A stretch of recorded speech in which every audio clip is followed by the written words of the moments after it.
A few minutes, focus our attention on the Divine Supreme and pray for the welfare of all beings in the world. Hari Om Tat Sat.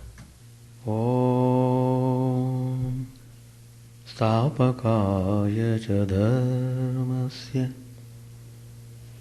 Sarvadharma Swarupine Stapakaya Cha Dharmasya Sarvadharma Swarupine Avatar Varishtaya Ramakrishna Te Namah Asato Ma Sadgamaya Tamaso Ma Jyotirgamaya Mrityormamritangamaya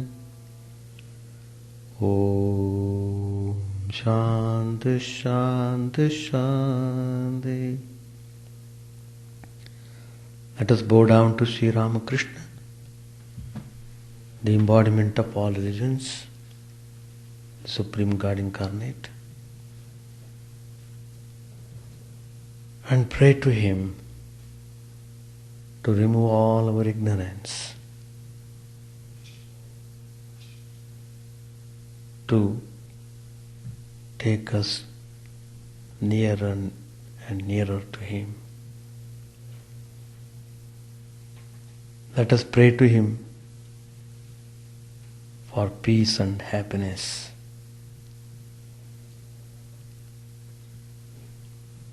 Sri Ramakrishna was talking to Pandit Shashadhar, a great scholar, a sincere, honest person. Sri Ramakrishna was highly impressed by him.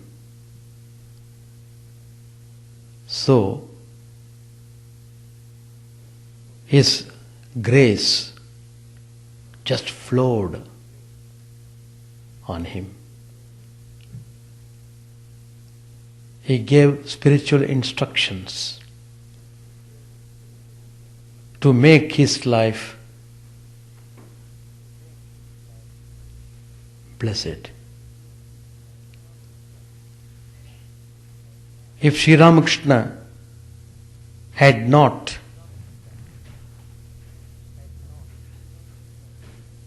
talked with him, he would have remained a dry academic scholar.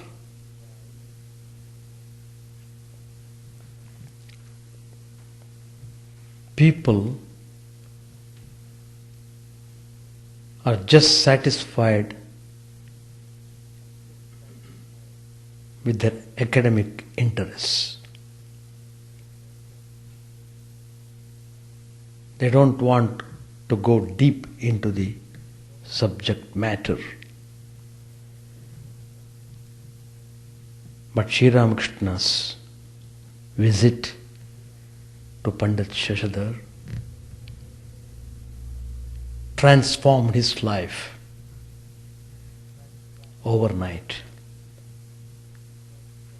A dry scholar became a great devotee.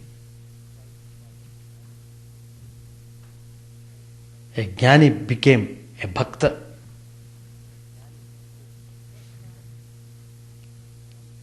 For the first time, Pandit Shashadhar was enjoying the taste of bhakti, devotion. He could see in Sri Ramakrishna how, through his eyes, through his words, through his actions, love was pouring forth. People would be flooded in the waters of his love.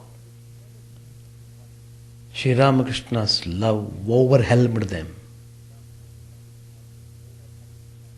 It is just like the touch of the philosopher's stone. The iron becomes golden. It was just like that. Whoever came in contact with Sri Ramakrishna became really blessed. In one visit, he could understand the importance of the practice of spiritual discipline. And Sri Ramakrishna tells very emphatically,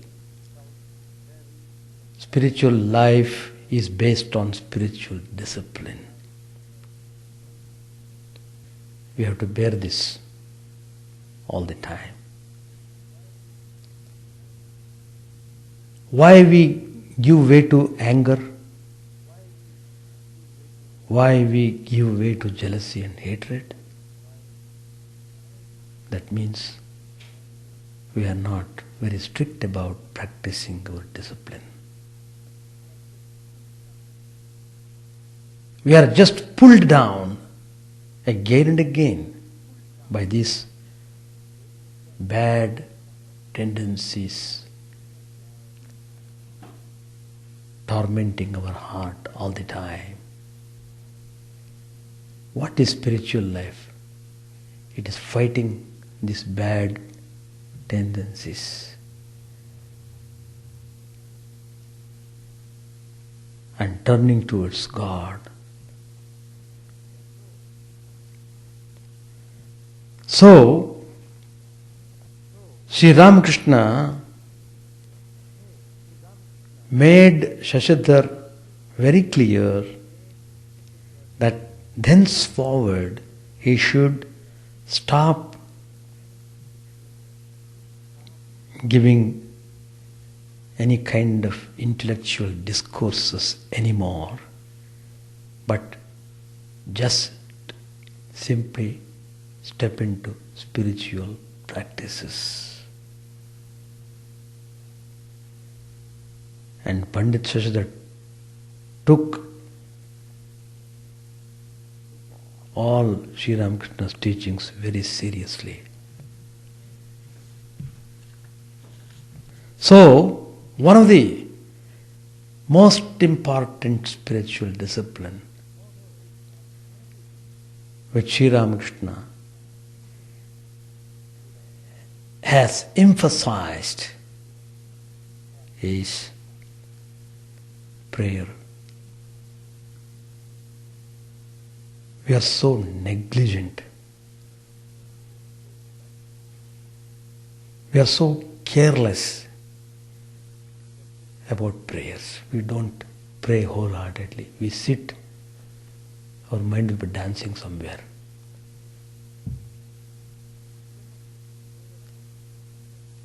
We come and sit in the prayer out of some compulsion, as it were, not wholeheartedly. If you do it wholeheartedly, you will see wonder of wonders in your life. You will be completely transformed. You will no more be old being. You will be reshaped. So, from this point of view, prayer has a very important role in shaping your spiritual life properly. It helps you to establish well in purity. It enhances your spiritual progress. That's why, according to our spiritual culture, spiritual traditions, anything what you do must start with prayer. Anything that you conclude must be with prayer. Beginning and end must be properly looked into. Then it becomes literally an offering to God. So, prayer represents the first stage in the aspirant's struggle for higher consciousness. Do you want to be really spiritual? Then be sincere in your prayer.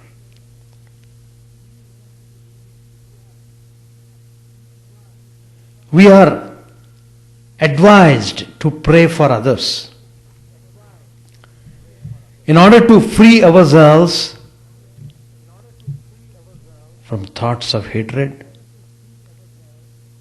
thoughts of jealousy and selfishness, which are inimical to our spiritual progress. As long as these are there in our mind, how can we ever even think of spiritual progress? So, prayer in this sense is only a way of purifying oneself by sending good thoughts to others. Since all individual minds are parts of the cosmic mind, this kind of prayerful thinking may help others. A sage sitting in the cave, in the dense forest, can work for the betterment of the whole universe through his prayers.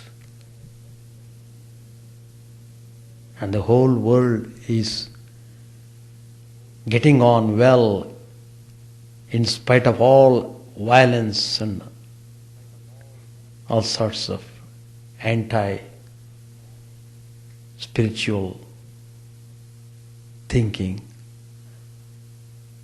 Still the world is marching onwards on account of the prayers of the saints and sages sitting in meditation in the early hours of morning and evening.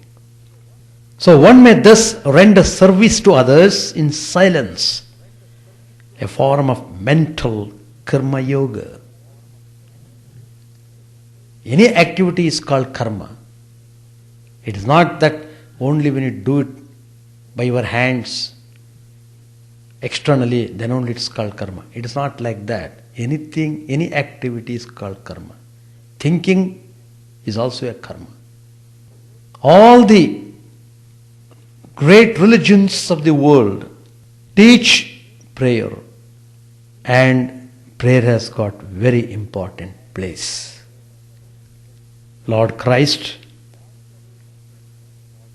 prayed long hours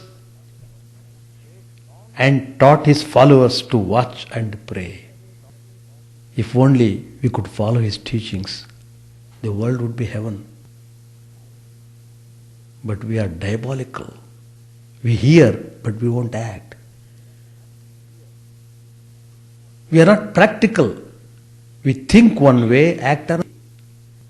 In Sanskrit it's called mithyachara. That means hypocrisy. That's why we are as we are. Not an inch moved forward on account of this hypocrisy. If you are sincere, you will see how you will be moving fast towards perfection. All the saints all over the world have given great significance for the prayer. Saint Paul tells to pray without ceasing. In India there was a great saint, his name Tyagraj. His whole life was spent in singing and singing and singing and singing. Morning, afternoon, night, evening, whole day. Shedding tears of joy.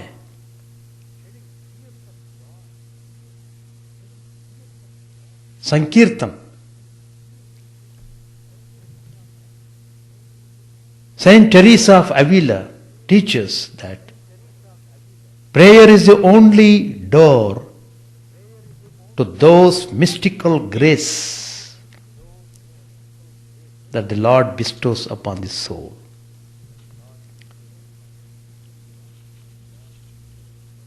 Sri Ramakrishna prescribes prayer as a spiritual discipline.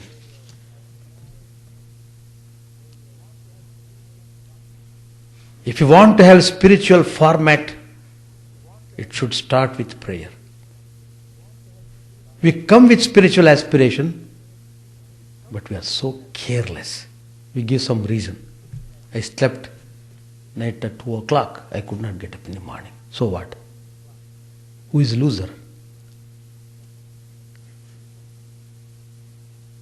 That reason, what's the use of giving the reason?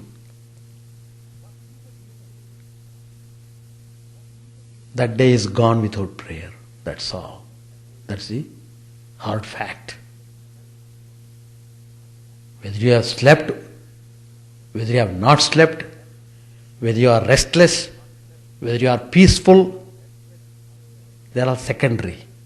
Did you do prayer? No. Get out. Day is gone in vain. That is the import of discipline. Why should there be discipline? Otherwise, you can't fight the bad tendencies which are so strong in the mind. Once a devotee asked Sri Ramakrishna, "Sir, what is the way? We are all in the world." Sri Ramakrishna immediately said, "Prayer and the holy company.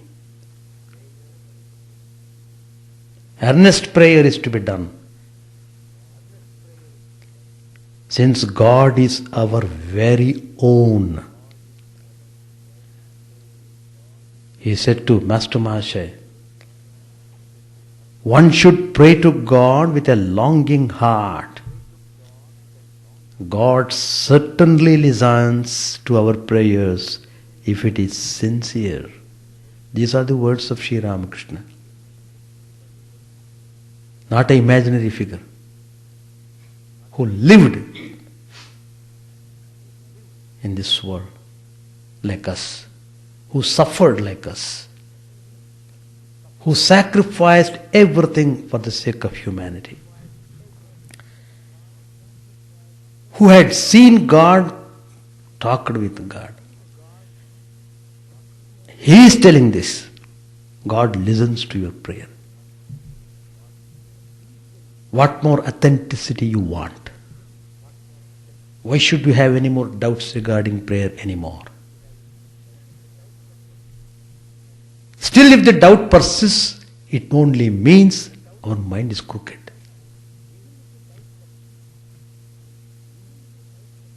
Crookedness must be straightened out. What Sri Ramakrishna meant was that through sincere prayer, everyone could overcome one's inherent limitations and gain spiritual experience by God's grace.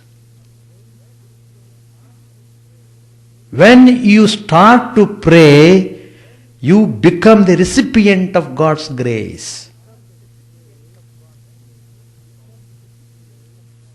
Holy Mother also emphasizes the importance of prayer very much in her teachings.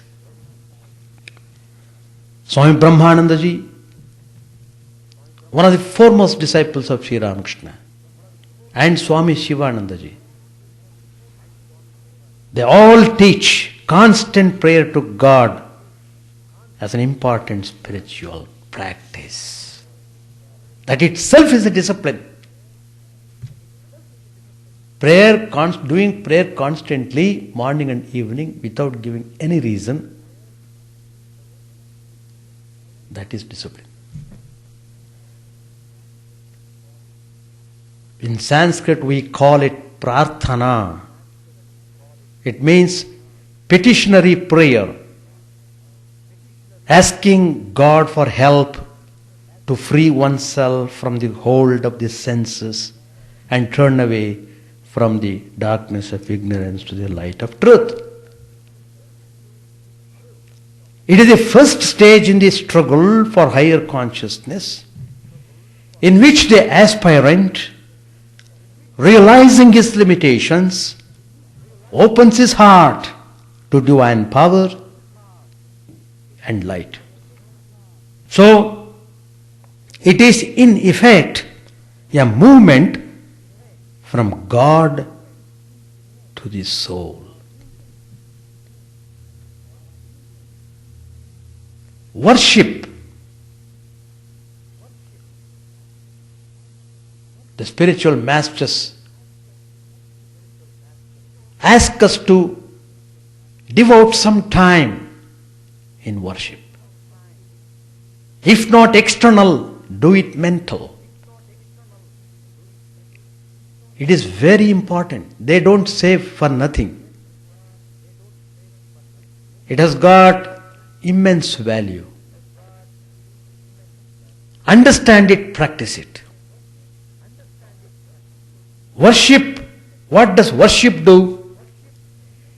It shifts the focus of the aspirant's activities from the ego to the divine and detaches the soul from external objects. It is primarily a movement from soul to God.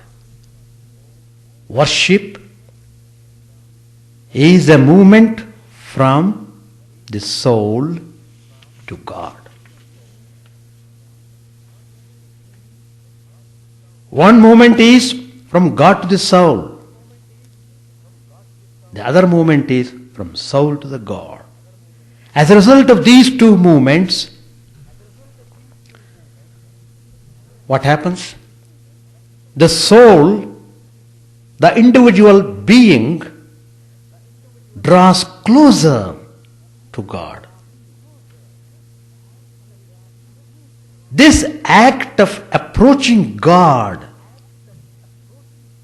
the Divine Supreme, is what dhyana or meditation means. In Vedantic term, it is called upasana. It means sitting near God. Upasana, sitting near God. So,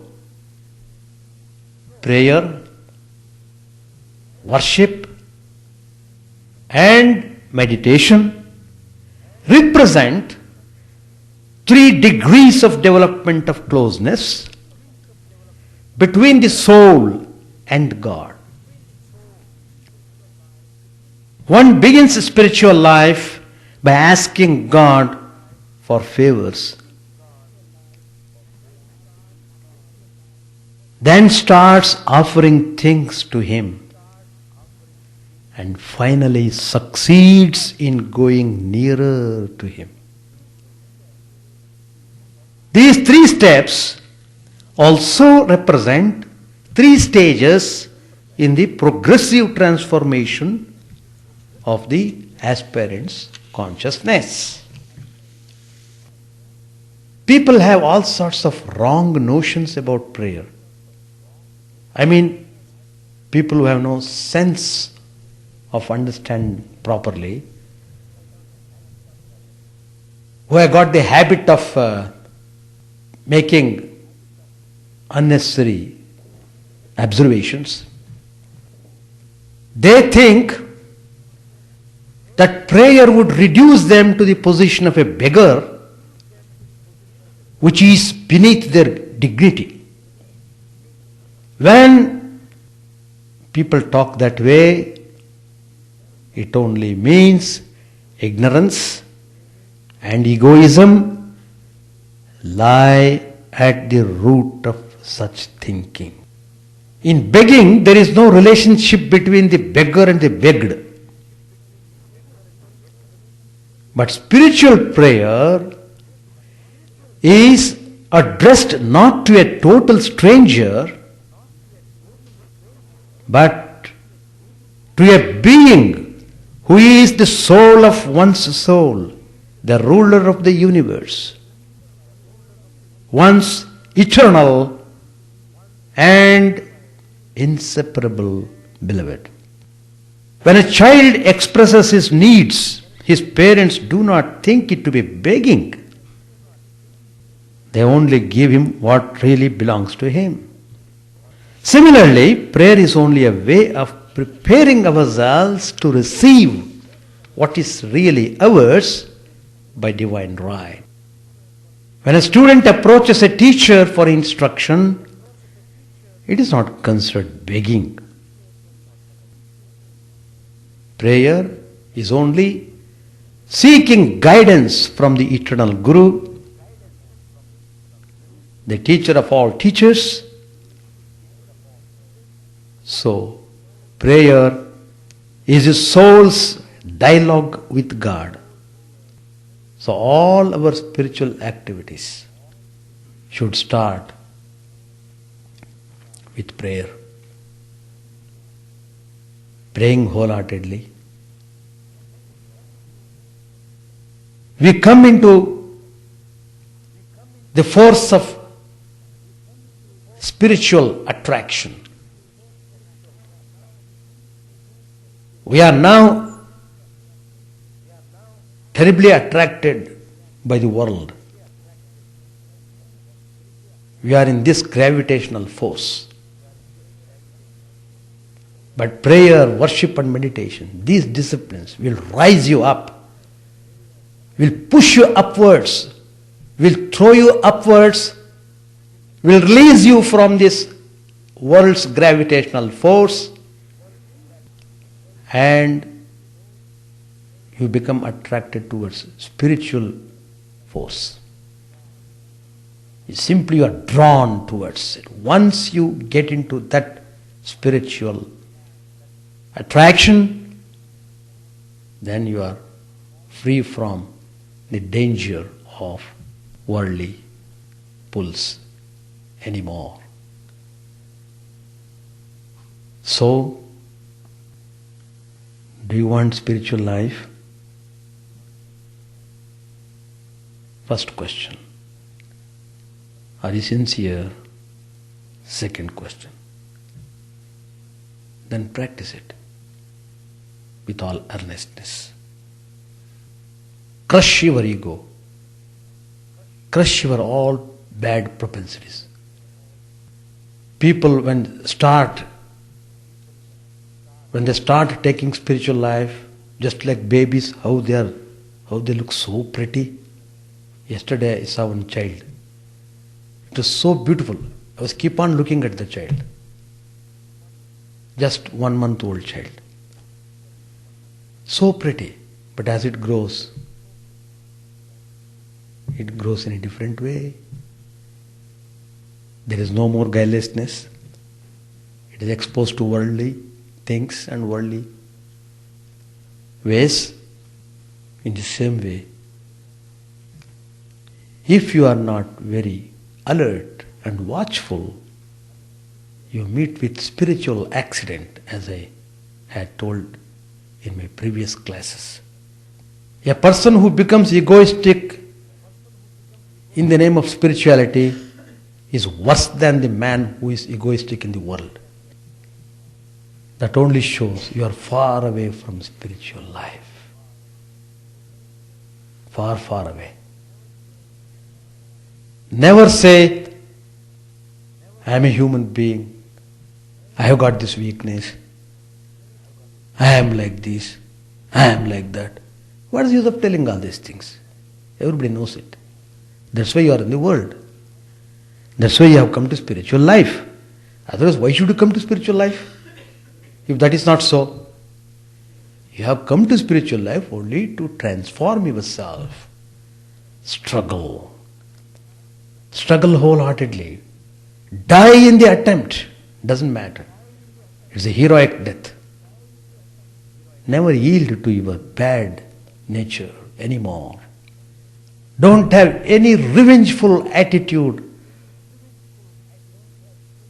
Let not the seeds of jealousy and hatred grow in your spiritual heart. Burn them so that they may not sprout at all. How to do it? By constant prayer, by humbleness, by watchfulness, by worship and devotion to Guru. Very important. Once you lose devotion to Guru, your spirituality becomes zero. No spirituality without devotion to Guru. With these words I conclude my talk. And now I shall read some passage in the Gospel. Page 492. Gauri Pandit practiced austerity. When he chanted a hymn to the Divine Mother, the other Pandits would seem no more than earthworms. Narayan Shastri was not merely a scholar either. He practiced sadhana as well. He studied for 25 years without a break. Nyaya alone he studied for 7 years. Still he would go into ecstasy while repeating the name of Shiva. The king of Jaipur wanted to make him his court pandit, but Narayan refused. He used to spend much time here. That means Sri Ramakrishna is telling. Here means with him. He had a great desire to go to the Vasishtha ashrama to practice tapasya. Vasishtha ashrama is in Himalayas. He often spoke to me about it, but I forbade him to go there. At that he said, "Who knows when I shall die? When shall I practice sadhana? Any day I may crack." After much insistence on his part, I let him go. Some say that he is dead, that he died while practicing austerity. Others say that he is still alive and that they saw him off on a railway train. Before meeting Keshav, I asked Narayan Shastri to visit him and tell me what he thought of him. Narayan reported that Keshav was an adept in japa. He knew astrology and remarked that Keshav had been born under a good star. Then I went to visit Keshav in the garden house at Bulgaria. Hriday was with me. The moment I saw Keshav, I said, "Of all the people I see here, he alone has dropped his tail. He can now live on land as well as in water like a frog." Keshav sent 3 members of the Brahma Samaj to the temple garden at Dakshineshwar to test me. Prasanna was one of them. They were commissioned to watch me day and night and to report to Keshav. They were in my room and intended to spend the night there. They constantly uttered the word Dayamaya, the compassionate one. The Brahmos are fond of using this name for God, whom they believe to be formless and yet personal and endowed with attributes.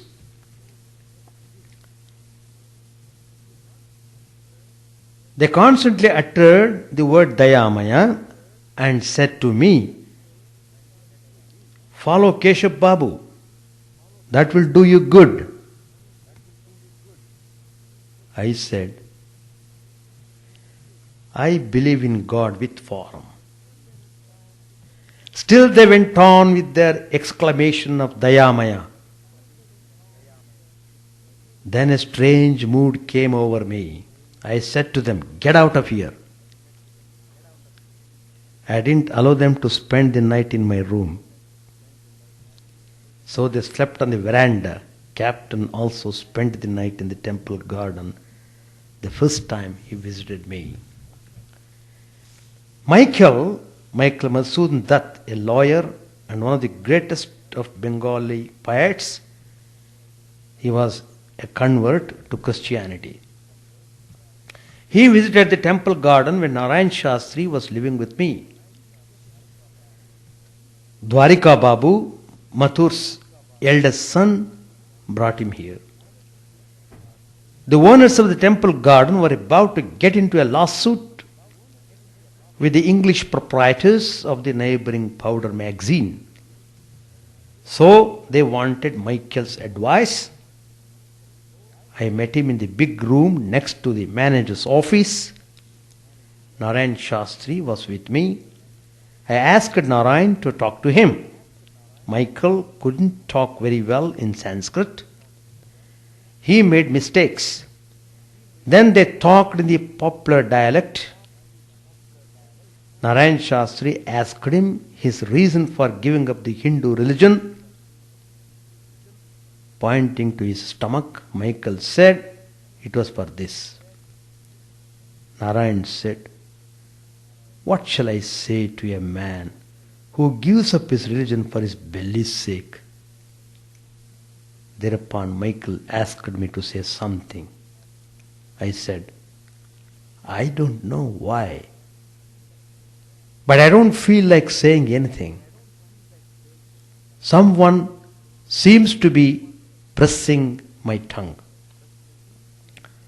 Manomohan said, "Mr. Chaudhary will not come."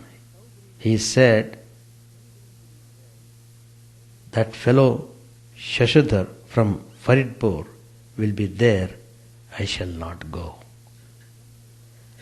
Mr. Chaudhary had obtained his master's degree from Calcutta University. He drew a salary of 300 or 400 rupees.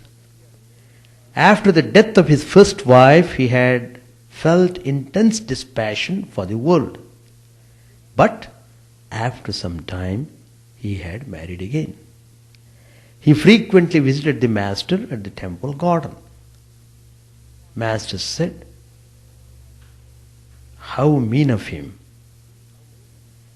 He is vain of his scholarship.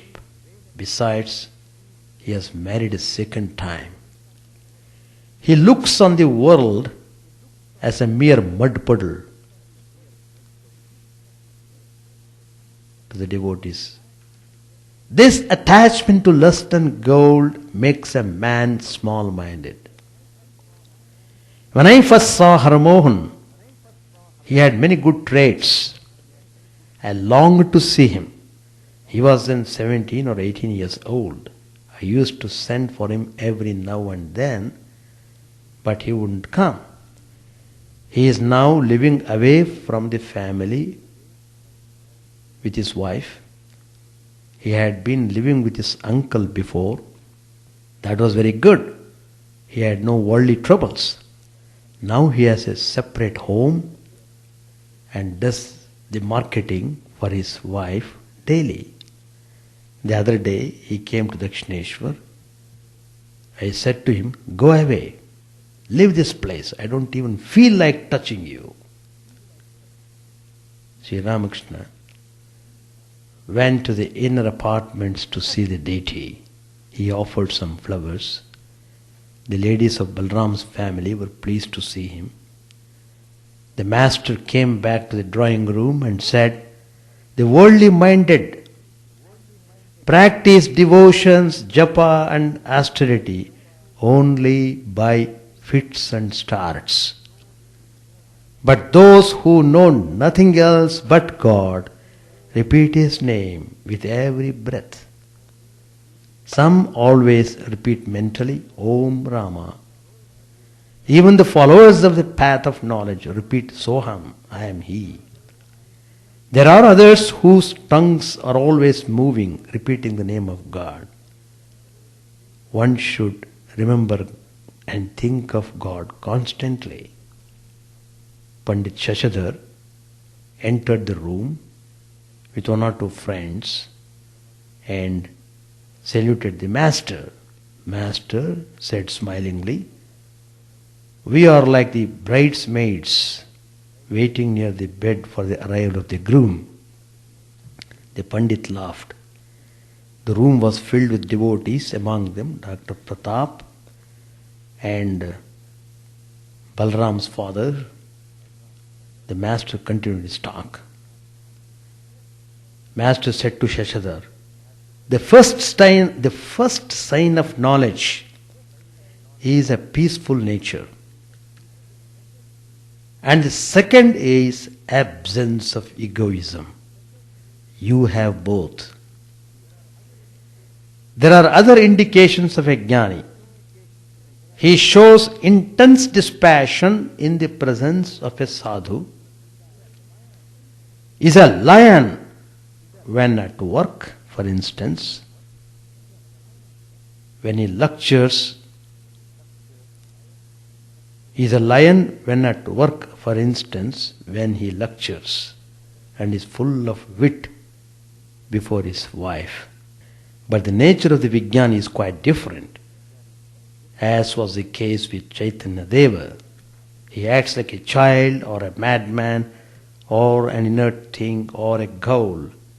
While in the mood of a child, he sometimes shows childlike guilelessness, sometimes the frivolity of adolescence, and sometimes, while instructing others, the strength of a young man. Pandit Shashadhar asked a question, by what kind of bhakti does one realize God? Master said, 3 kinds of bhakti are found according to the nature of the man: Sattvic bhakti, Rajasic bhakti and Tamasic bhakti. We shall stop here. Now, discussion session. Yes, a person who feels identified with his ego becomes irritated. Self-importance. Feeling oneself very important person. That is egoistic attitude. When you come to spiritual life, you must always reduce yourself to nothing. That should be your target. Even if there is reasons for showing temper, you should try to contain it. That is the discipline. If a person shows anger, then what's the difference between a person in the world and a person in the spiritual life? Nothing extraordinary. But even if there are reasons to show anger, if you don't show up, then you're really great. That merit is given by God, not by human beings. You are directly evaluated by God Himself, not by anybody else. But you have to watch yourself properly before acting, before talking, before doing anything. It's a different matter when the Guru tells something. The relationship between the Guru and the disciple is entirely different. If you consider that relationship as ordinary relationship, then your spirituality is destroyed. If you consider Guru as your own person who is concerned about your welfare, then you should not have any kind of disrespect. Even a trace of disrespect should not be there in the mind. So you have to guard yourself, how you are to maintain that respectability. It's not that the Guru would become egoistic. No. It's not that way. When you are learning, you have to be most humble. Then you will receive the maximum. So that's the way, particularly in spiritual life, in ancient times, not very ancient, I would say in my lifetime, 30 years, 40 years back, that is my lifetime. In 30 or 40 years back, I have seen great spiritual teachers. When aspirants come for guidance, they don't immediately take the student and put him on the pedestal and give him a seat and throne him and make him a big teacher so that he can also talk and guide people. No. What kind of guidance he can give? Blind leading the blind. So what the teacher would do, he would ask him to just do the job, do the work properly. The man's inner nature is tested, how he works. All his angularities become exposed. It's good. One has to get purified. Karma is necessarily meant for purification. You have to churn yourself thoroughly before you can turn yourself to God. Churning, the karma takes that. It allows you to churn yourself thoroughly. Churning. By churning only nectar comes. Churning of ocean, nectar came. Of course, first poison came. Next came nectar. So, how you do work? Not a haphazard way, in a flimsy way, in a half-hearted way. What kind of work is it? Better not do any work at all.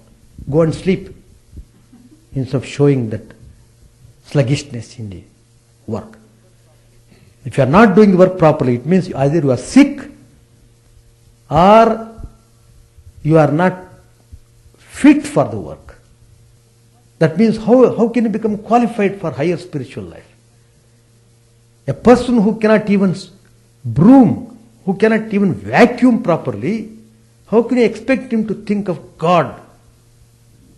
Simply he will be sitting on the chair and dozing, not meditating. He may be closing his eyes, but inside he will be thinking of devil, not God. What is the devil? The devil of egoism. Devil of jealousy, hatred, anger, all this rubbish things he will be thinking while closing the eyes, sitting in the chapel. You want that person to improve spiritually. Spiritual life has not started at all to such a person. That's my evaluation. You have to prepare yourself thoroughly well. Then you will see how you will shine in all glory. That's the way. You must read the direct disciples' life. Sri Ramakrishna's disciples. How the spiritual aspirants would come for their guidance. Do you know how severely they would scold them? So they know how to make them all right. The scolding are like shock treatments. You must know that. Certain types of wounds are to be treated by shock treatments. Ordinary drugs will not work there. So, Guru only knows what's to be done.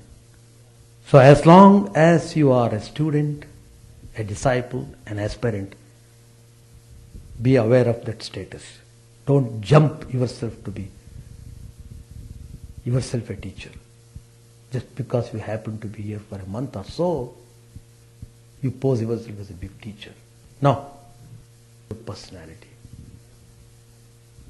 Love and compassion. Speaking politely, not using harsh words. If you open your tongue, how rough and tough talking. Why should you talk that way? Even if you hurt yourself, doesn't matter. It's good for you from spiritual point of view. To that extent, your ego is a little bit cut. Let it be cut thoroughly. Let it die, bleeding. I appreciate that. Yes, any more question? There are all three stages. There are three stages to take you towards God. Prayer is the primary stage. Worship is another stage. Meditation still another stage. All these stages will take you more close to God. So prayer has got very important role in the spiritual life. Even you may not sleep, even you may not eat, you must pray. That kind of strict discipline is important if you are really aspiring for spiritual progress in life. Any more? Alright, we shall stop. Chant the name of the Lord and His glory unceasingly, that the mirror of the heart may be wiped clean and quench that mighty forest fire, worldly lust raging furiously within. O name, stream down in moonlight on the lotus heart, opening its cup to knowledge of thyself. O self, drowned deep in the waves of His bliss, tasting His nectar at every step, bathing in His name, that path for weary souls. Various are thy names, O Lord. In each and every name thy power resides. No times are set, no rites are needful for chanting of thy name. So vast is thy mercy. How huge then is my assuredness, who find in this empty life and heart no devotion to thy name. O my mind, be humbler than a blade of grass. Be patient and forbearing like a tree. Take no honor to thyself, give honor to all. Chant unceasingly the name of the Lord. O Lord and soul of the universe, mine is no prayer for wealth or retinue, the playthings of lust or the toys of fame. As many times as I may be reborn, grant me, O Lord, a steadfast love for Thee. A drowning man in this world's fearful ocean is Thy servant, O sweet one. In Thy mercy, consider him as dust beneath Thy feet.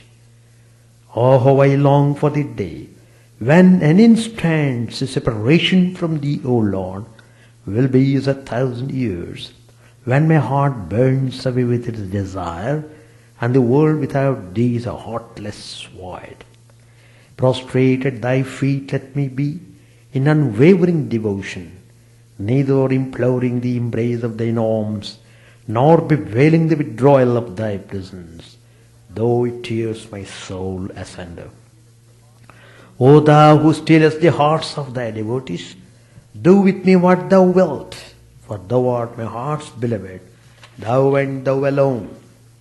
O Lord, lead us from the unreal to the real, lead us from darkness to light, and lead us from death to immortality. May all be free from dangers, may all realize what is good, may all be actuated by noble thoughts, may all rejoice everywhere. May all be happy, may all be free from disease, may all realize what is good, may none be subject to misery. May the wicked become virtuous, may the virtuous attain tranquility, may the tranquil be free from bonds, may the freed make others free. May good betide all people, may the sovereign righteously rule the earth, may all beings ever attain what is good, may the worlds be prosperous and happy. May the clouds pour rain in time, may the earth be blessed with crops, may all countries be freed from calamity, may holy men live without fear. May the Lord, the destroyer of sins, the presiding deity of all sacred works be satisfied. For he being pleased, the whole universe becomes pleased.